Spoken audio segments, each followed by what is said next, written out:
Yes, we are finally back, guys. Do they still ball? We are back, guys, and guess what? It's Mamba Day. So, well, at least Mamba Day is coming up. So to do one special for that comeback, today we're looking at the Adidas Crazy 98 or the KB8 II. Let's get into it.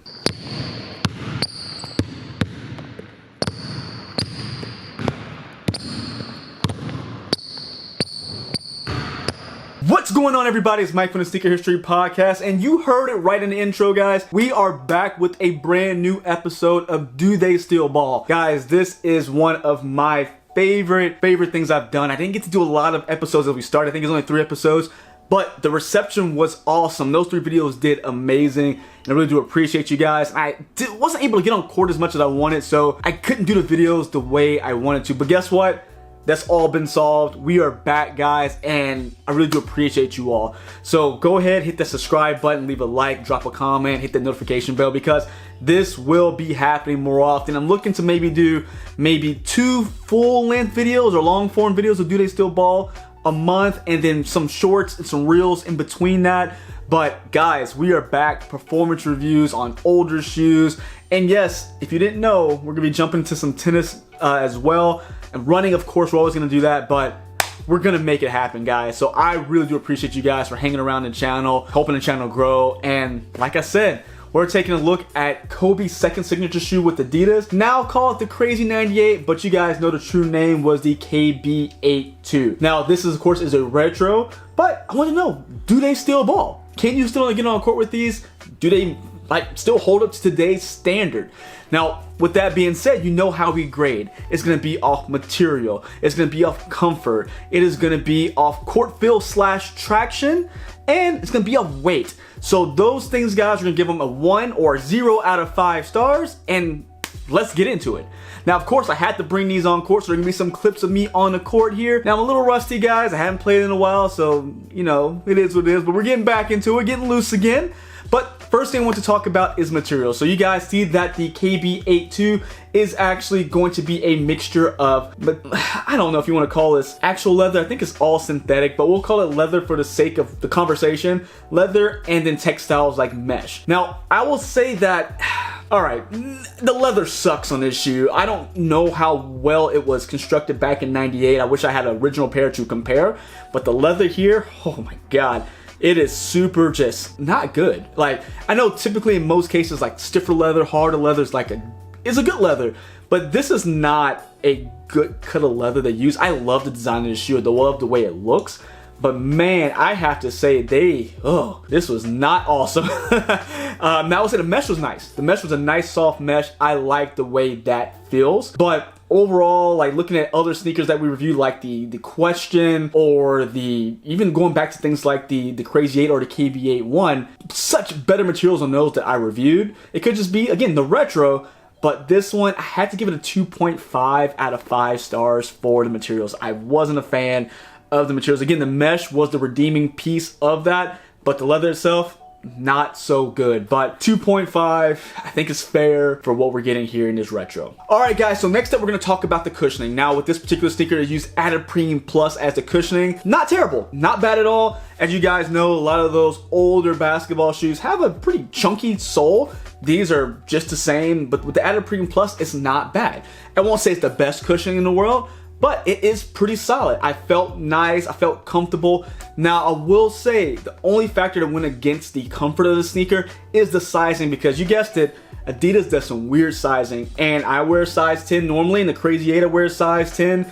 The Crazy 1 or the Kobe I wear size 10. I got a size 10 in this one, and I felt like my foot was being crushed for a minute. So after I played for a little while, they started to break in a little bit more. Again, it wasn't anything to do with the underfoot cushioning. I felt fine in that. I felt comfortable, felt mobile. I was okay with that. But just the actual sizing of the sneaker really took it a notch back with the comfort. So I want to give it like a 3.5 because it was decent, but that break-in factor, the uncertainty of the size, because I think I could probably go a half size up, especially with the thicker socks in I play with basketball. I think it might be more comfortable, so I had to give it a 3.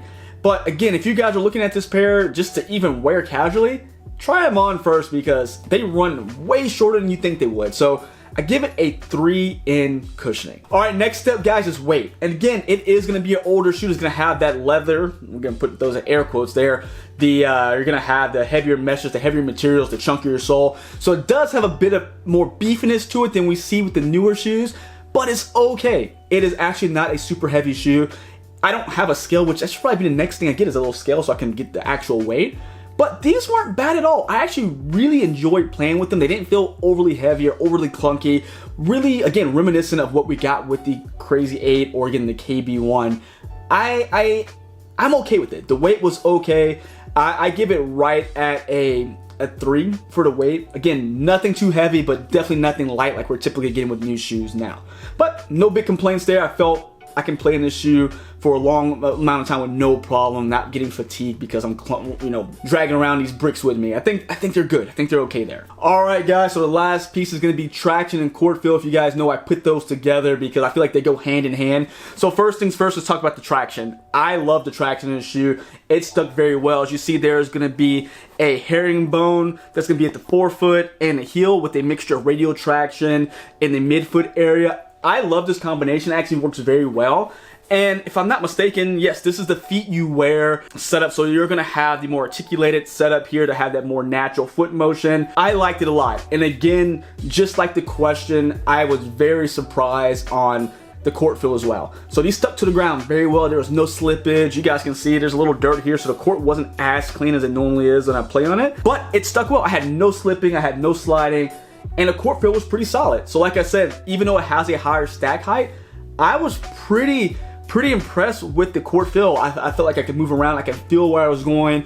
I didn't feel like I was walking on clouds, which I don't like that feeling in basketball shoes. I want to be able to feel the court at some points when I make a move. I'm certain about where that foot's going. I'm certain about where that step's going to be taken next. So I really like what they've done here with the Courtfield, and I gave that a 3.5 out of 5. So I really do, I like what we got here. Now, overall, this sneaker has been, it's fantastic. I like the shoe as a whole. Again, materials was the biggest downfall. That can be easily fixed if the brand wanted to, you know, add in better materials there. But it is a great shoe. Again, a great homage to Kobe Bryant, to bringing back his shoe, which they would just call it the KB8 II, but that's a whole different story. But I really like this sneaker. I can play in this one, you know, pretty frequently. Again, that sizing thing, they broke in a little bit after I played in them, so I'm okay. And I do like a 1-to-1 fit. They just seem too much of a, like more than a 1-to-1 fit. They feel like they were a little shorter than I expected, but again, breaking them in, it got a little bit more comfortable.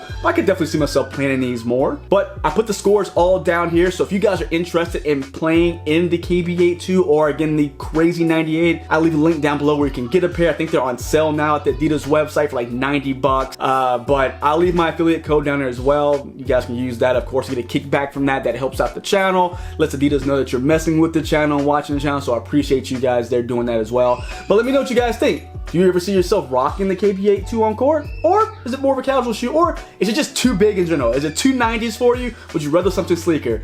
But let me know down below. And until next time, guys, see ya.